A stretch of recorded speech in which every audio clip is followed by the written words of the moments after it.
नमस्कार। हाजिर हूँ एक बार फिर से पंचतंत्र की कहानी लेकर। मैं सारिका पंकज। आज की कहानी है तीन मछलियाँ। एक नदी के किनारे नदी से जुड़ा हुआ एक बड़ा जलाशय था। उस जलाशय का पानी काफी गहरा था, जैसे तालाब होता है। इसलिए उसमें काई तथा मछलियों का प्रिय भोजन जलीय सूक्ष्म यानी कि छोटे छोटे पौधे उग आए थे। ऐसे स्थान मछलियों को बहुत पसंद आते हैं। इसलिए उस जलाशय में भी नदी की धारा छोड़कर बहुत सी मछलियां आकर रहने लगी थी। मछलियों के बीच ये भाव भर गया था कि अंडे देने के लिए ये तालाब उत्तम स्थान है। इसलिए अधिकांश मछलियां उस जलाशय में अंडे देने के लिए आने लगीं और रहने लगीं। वो जलाशय लंबी घास व झाड़ियों द्वारा घिरा होने के कारण आसानी से नजर नहीं आता था। उसी में तीन मछलियों का झुंड भी रहता था, जिनके नाम थे अन्ना, प्रत्यु और यद्दी। इन मछलियों के स्वभाव आपस में बहुत अलग-अलग थे। अन्ना संकट आने के लक्षण मिलते ही संकट टालने का उपाय करने में विश्वास रखती थी, तो प्रत्यु कहती थी कि संकट आने पर ही उससे बचने का यत्न करो। जबकि यदि का सोचना था कि संकट को टालने या उससे बचने की बात तो बेकार ही है, करने कराने से कुछ नहीं होता, जो किस्मत में लिखा है वो तो होकर रहेगा। एक दिन शाम को मछुआरे नदी में मछलियां पकड़कर घर वापस जा रहे थे। बहुत कम मछलियां उनके जालों में फंसी थी, सो उनके चेहरे पे बहुत उदासी थी।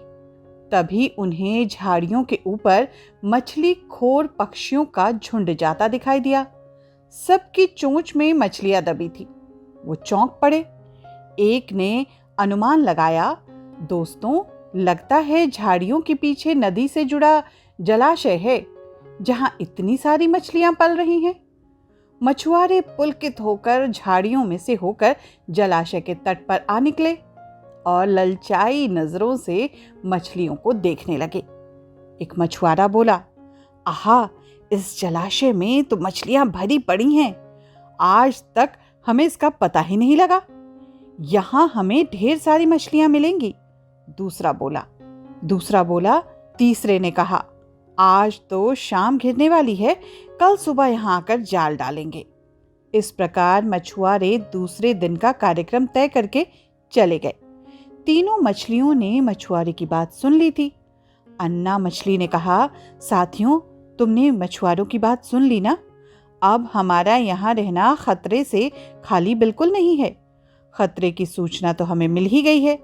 समय रहते अपनी जान बचाने का उपाय कर लेना चाहिए।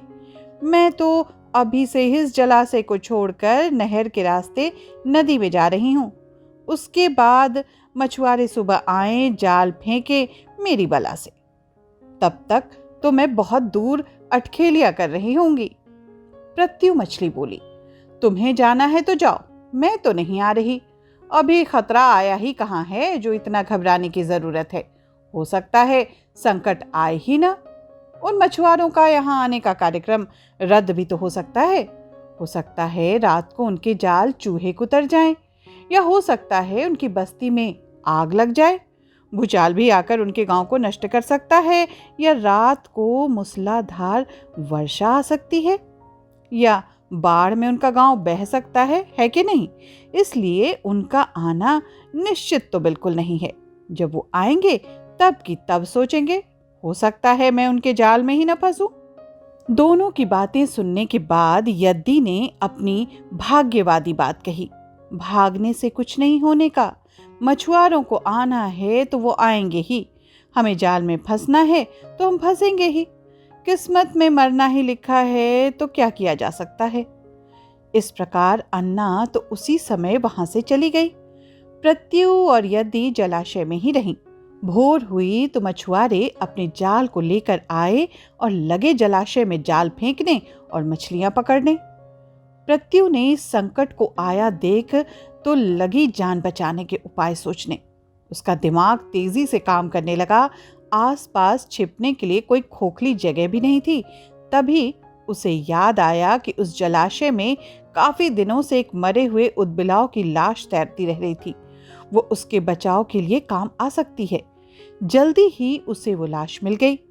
लाश सड़ने लगी थी। प्रत्यु लाश के पेट में घुस गई और सड़ती लाश की सड़ांध अपने ऊपर लपेटकर बाहर निकली। कुछ ही देर में मछुआरे के जाल में प्रत्यु तो फंस गई। मछुआरे ने अपना जाल खींचा और मछलियों को किनारे पर जाल से उलट दिया। बाकी मछलियां तो तड़पने लगी, परंतु प्रत्यु दम साध कर मरी हुई मछली की तरह पड़ी रही। मछुआरे को सड़ांध का भभका लगा तो मछलियों को देखने लगा। उसने निश्चल पड़ी प्रत्यु को उठाया और सूंघा। ये तो कई दिनों की मरी मछली है, सड़ चुकी है। ऐसे बड़बड़ाकर बुरा सा मुंह बनाकर उस मछुआरे ने प्रत्यु को जलाशय में वापस फेंक दिया। प्रत्यु अपनी बुद्धि का प्रयोग करके संकट से बच निकलने में तो सफल हो गई।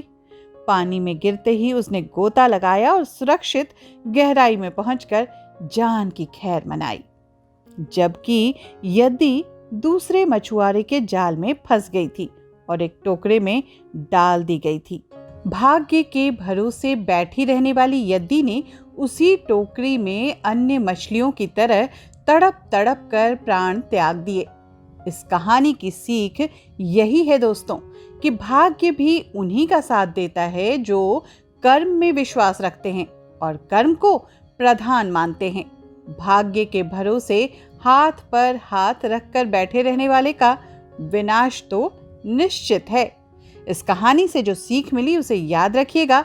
यही हमारे पंचतंत्र की कहानियों का उद्देश्य भी है। भारतीय साहित्य में नीति कथाओं की भरमार है, उसमें भी पंचतंत्र की कहानियों का तो कहना ही क्या। ये नीति कथाएं संस्कृत में पंडित विष्णु शर्मा द्वारा रची गई और वाचिक परंपरा में पीढ़ी दर पीढ़ी जिंदा रही। इसकी महत्ता का अनुमान इससे भी लगा सकते हैं कि इसका अनुवाद विश्व की लगभग सभी भाषाओं में हो चुका है। मूल रूप में संस्कृत में रचित ये ग्रंथ हिंदी भाषा में कई विदेशी भाषाओं में प्रकाशन के बाद छप सका। पंचतंत्र का कथानक 5 भागों में बटा हुआ है, जिसकी मुख्य नीति है मित्र भेद, मित्र लाभ, कौवे एवं उल्लुओं से सीख, हाथ लगी चीजों का निकल जाना और जिसको परखा नहीं गया हो उसे करने से पहले सावधानी बरतना। पंचतंत्र की कहानियां मनुष्यों के अलावा पशु पक्षियों को भी पात्र बनाकर शिक्षाप्रद बातें बताती रहती हैं। इसलिए साहित्य तक पर हम पंचतंत्र की कहानियां लेकर आते हैं हर शनिवार को। चूंकि ये कहानियां आपस में गुथी हुई हैं, इसलिए कई बार आपको एक ही कड़ी में 2-3 कहानियां भी सुनने को मिल सकती हैं। इस बार की पंचतंत्र की कहानी आपने सुनी 3 मछलियां। अगली बार कोई अन्य कहानी लेकर आऊंगी जिससे कोई अन्य ही शिक्षा हमें मिलेगी। तब तक के लिए दीजिए अनुमति। नमस्कार।